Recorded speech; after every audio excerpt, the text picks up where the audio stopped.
everyone. I'm Cybergy now, and I'm the representative of the second group. And in this video, I will be sharing to you what item or visual we use in the story from our radio drama.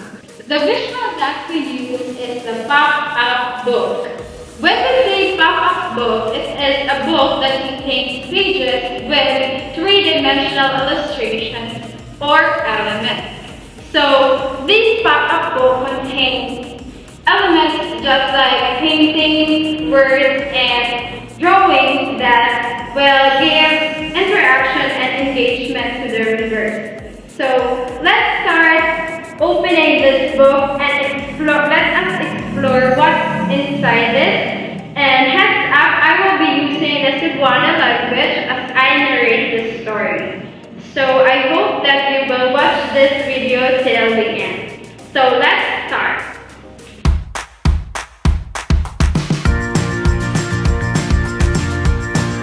A pop-up book is a book with pages that contain three-dimensional illustrations or elements that pop up when the pages are opened, adding an interactive and engaging aspect to the reading experience.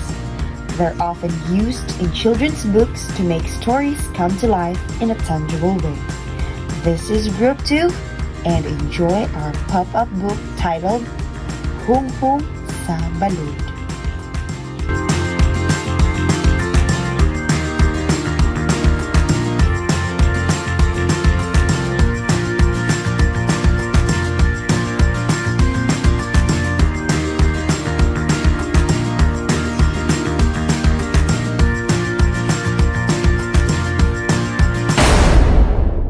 Honghong sa balod. Usa ka adlaw, adunay grupo sa mga babay nga nanglabas sa sapa. Og sa dihang nikalit og syagit si Nita.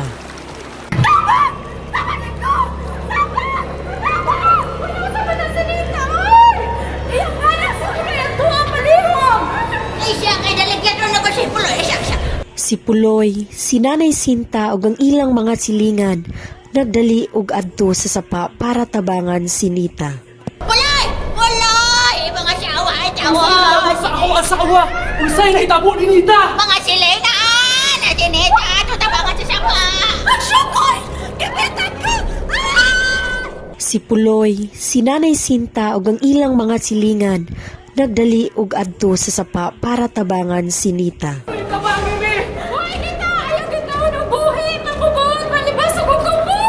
Padayon ang pagbira, dili na to buhian si Nita. Ato bro!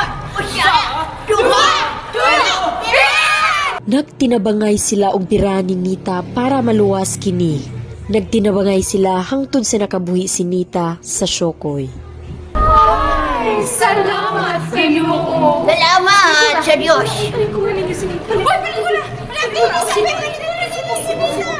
Unsa ang nahitabo Nita? Okay na ka?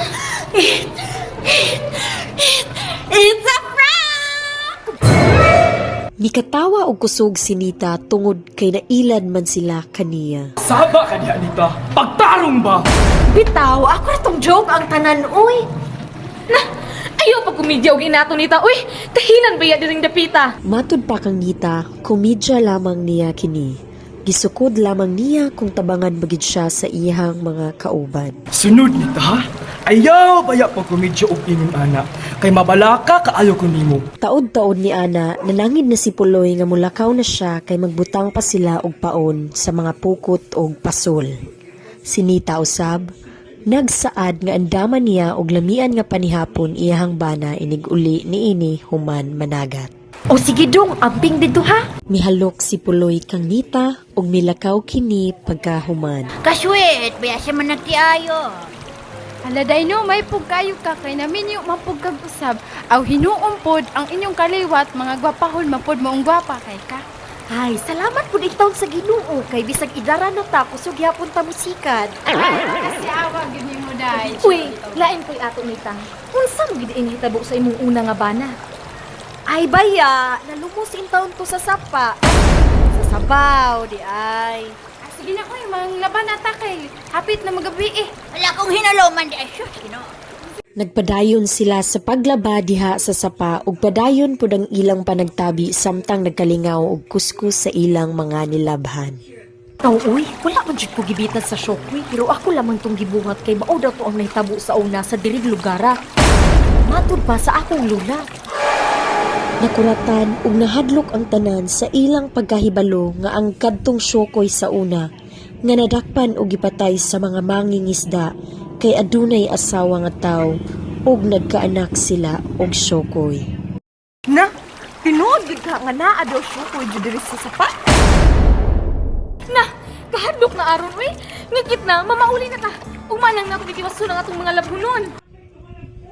Tungod sa kahadlok, nanguli na silang nanay Sinta, Julia, Marta, Sonia ug uban pang mga nanglaba sa sapa. Hangtod nga sinita na lamang ang nahibilin. Ug sa dihang, kalit lang nga ana ay nigimaw sa sapa ug miduol kini kang Nita. Mama! Mama! Gutom na kaayo ko, mama. Pasensyain na dong ha? Kung buhi pa lang unta imong amahan, perminti unta ka makakaon og lami. Pero unsaon taman. Pero sige, balik lang sa dito sa sapa ka basin sunod adlaw makakaon na ka og lami nga putahe. Nituman usab ang batang Shokoy sa giingon sa iyang inahan nga si Nita ug nibalik ra pud kini sa sapa. Ug diri natapos ang istorya.